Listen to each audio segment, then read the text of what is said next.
Guys, welcome to study hub 24/7। So guys, आज हम बात करने वाले हैं ओपन रैली भर्ती के बारे में।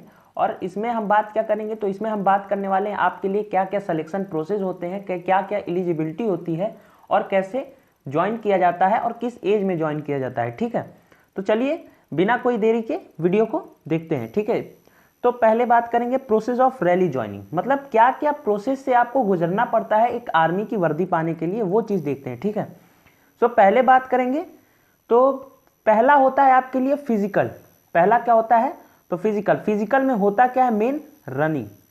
ठीक है, मेन क्या होती है, रनिंग में आपके 80% लड़के जो होते हैं वो निकल जाते हैं, वो बाहर हो जाते हैं। 20% ही बचते हैं जो आगे के लिए क्वालिफाई हो पाते हैं। ठीक है, उन 20% लोगों का क्या होता है, फिर मेडिकल टेस्ट होता है। मेडिकल टेस्ट में आपका हर चीज़ देखा जाता है और मेडिकल टेस्ट एक जगह पे होती है, मतलब वो ज़्यादातर वो आर्मी के अंडर ही होती है, तो वहीं से चेक किया जाता है। ठीक है, फिर उसके बाद रिटन एग्ज़ाम होता है। ये रिटन एग्ज़ाम बहुत ही इजी होते हैं। अगर आपने मेडिकल क्वालिफाई कर लिया तो रिटन आराम से क्वालिफाई कर जाएंगे। इस रिटन में आपसे सिंपल जीके के सवाल, हर चीज़ एकदम सिंपल पूछे जाते हैं। अगर आप ये तीनों क्वालिफाई करते हैं तो आप एक आर्मी के ऑफिसर कहलाते हैं। ठीक है, तो आपको ये तीनों क्वालिफाई करना पड़ता है, जिसमें पहले फिजिकल मेजरमेंट आता है, फिर मेडिकल टेस्ट और फिर एक CEE करके टेस्ट होता है। ठीक है ना, तो इसका मतलब क्या होता है, कॉमन एंट्रेंस एग्जामिनेशन। तो ये पूरा एग्जाम होता है जो आपको देना पड़ता है। फिर बात करेंगे अब एलिजिबिलिटी क्राइटेरिया के बारे में, क्या क्या एलिजिबिलिटी होती हैं। तो एलिजिबिलिटी क्राइटेरिया देखते हैं। तो सबसे पहले बात करेंगे किसके बारे में, एलिजिबिलिटी में एज के बारे में। आपकी एजेस क्या होनी चाहिए, तो सबसे पहले बात करने वाले हैं GD, जो जर्नल ड्यूटी वाले सोल्जर्स होते हैं, उनकी एज जो है वो 17.5 से 21 साल की उम्र में होनी चाहिए। ठीक है, अगर ये आपको साफ नहीं दिख रहा है तो मैं इसीलिए आपको बता रहा हूँ हर चीज़। और फिर उसके बाद जो टेक्निकल ग्रुप के लड़के होते हैं उनकी उम्र 17.5 से 23 साल की छूट दी जाती है, 2 साल इसमें बढ़ाया जाता है। फिर वैसे ही उसके बाद ज़्यादा लोग फिर उसके बाद क्लर्कियल के पोस्ट के लिए भरते हैं। क्लर्क के लिए आपकी 17.5 से 23 साल, नर्स के लिए आपका 17.5 से 23 साल, और फिर उसके बाद ट्रेडमैन की भर्ती होती है। ट्रेडमैन में आपको 17.5 से 23 साल का ही मिलता है। तो सबसे कम उम्र इसमें GD की होती है, जो 17.5 से 21 साल के बीच में होती है। ठीक है, हाइट सबके लिए कॉमन होती है, सिर्फ क्लर्क को छोड़ के हाइट आपका 170 मांगता है सारे में, GD में, टेक्निकल में, फिर उसके बाद आपका नर्स में, और फिर क्लर्क में क्या मांगता है, 162। ठीक है, हाइट कम मांगती है क्लर्क में आपका 162 अगर हाइट हुआ तो उसमें भी आप चलते हैं। ठीक है, फिर बात करेंगे वेट का। तो अगर हाइट आपकी 170 है तो उसके अकॉर्डिंग आपका वेट 50 किलो होना चाहिए, इतना वो मानते हैं, ये मिनिमम है। ठीक है, चेस्ट आपकी 77 होनी चाहिए और उस पर एक्सपेंशन करके आपका प्लस 5 सेंटीमीटर बढ़ना चाहिए। तो ये पूरी चीज़ें थी। ठीक है, अब सबसे बात करेंगे बड़ी चीज़ की कि एजुकेशन क्वालिफिकेशन क्या होता है। तो एजुकेशन क्वालिफिकेशन में GD के लिए आप 10th पास होने चाहिए, कितने, 45 मार्क्स से। ठीक है, और 10+2 मतलब कि क्या, 12th आप 33% से पास होते हैं तो चल जाता है। ठीक है, ये चीज़ आपका GD के लिए मांगता है। फिर टेक्निकल में भी क्या होता है कि आपको टेक्निकल में 10+2 है जो वो आपका फिजिक्स, केमिस्ट्री, मैथ से मांगता है, और इंग्लिश में सब में 50% एबव चाहिए होता है। ठीक है ना, और 50% आपको मार्क्स परसेंटेज लाने होते हैं, और सब में 40% के एग्रीगेट पे आप पास होने चाहिए। फिर उसके बाद टेक्निकल में यही चीज़ें मांगते हैं। नर्स में आप बायोलॉजी से पास होने चाहिए। देखिए, नर्स में ये मैं लिखता हूँ, ठीक है, ये नर्स के लिए आप बायोलॉजी ज़रूरी है, और टेक्निकल के लिए ये दोनों टेक की हैं। तो टेक्निकल में आपका PCM, फिजिक्स, केमिस्ट्री, मैथ होनी चाहिए।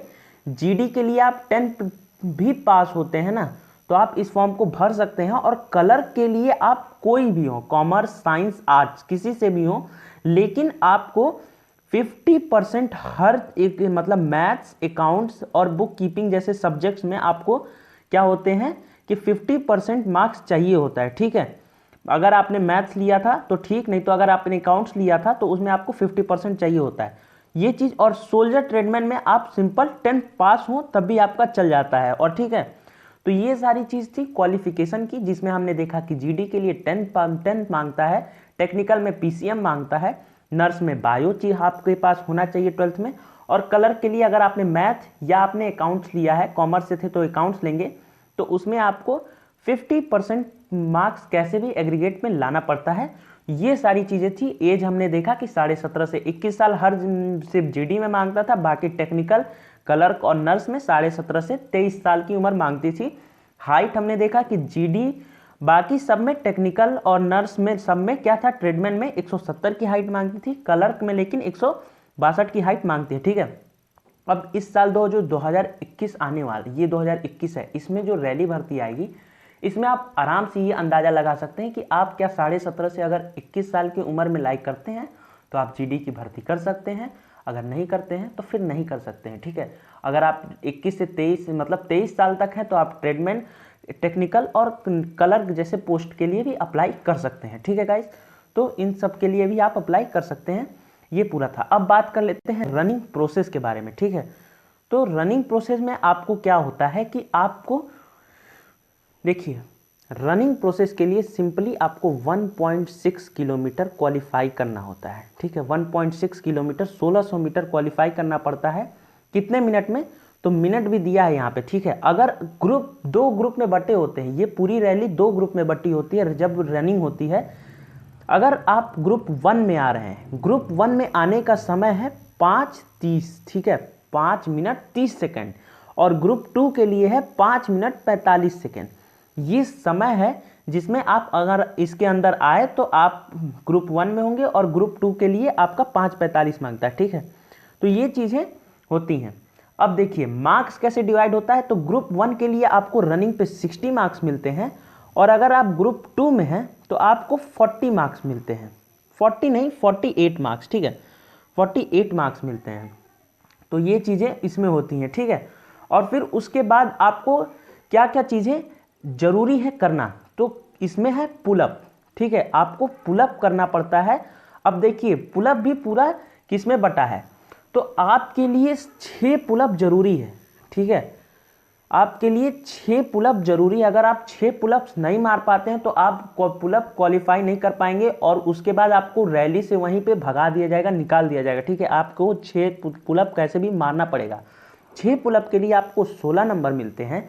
मतलब अगर आपने 6 पुलअप मारा है तो आपको 16 नंबर मिलेंगे। फिर 7 पे आपको 21 नंबर, फिर 8 पे आपको 27, फिर 9 पे आपको उसके बाद 33, और फिर उसके बाद 10 पे आपको पूरे मिलते हैं 40 नंबर।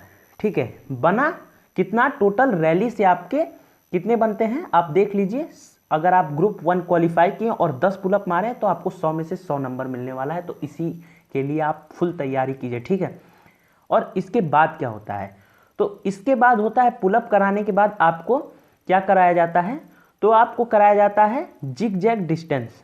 ये क्या होता है, तो एक लाइन आप मतलब एक कुछ ऐसे पटरे टाइप का बना दिया जाता है, फिर उसको आपको चलना पड़ता है, इसको आपको क्वालिफाई करना रहता है। ठीक है, और दूसरा क्या है, तो दूसरा है लॉन्ग जंप। ठीक है, ये चीज़ें आपको क्वालिफाई करनी रहती हैं। ठीक है, आपको ये चीज़ें क्या करनी पड़ती हैं, क्वालिफाई करनी रहती हैं। इसमें कोई भी ये नहीं है, इसमें आपको मौका दिया जाता है कि आप 2-3 बार में क्वालिफाई कर लेते हैं तो ठीक माना जाता है। ठीक है, लेकिन नंबर आपको रनिंग पे और पुलअप पे मिलता है बस, और इसके आगे कहीं पे भी नंबर नहीं मिलता है। ठीक है, तो ये चीज़ें थी जो रैली के लिए इंपॉर्टेंट थी और रनिंग में। ठीक है, अब बात कर लेते हैं सर्टिफिकेट्स। जो आप रैली में जा रहे हैं तो आपके पास होना चाहिए, ये ज़रूरी है।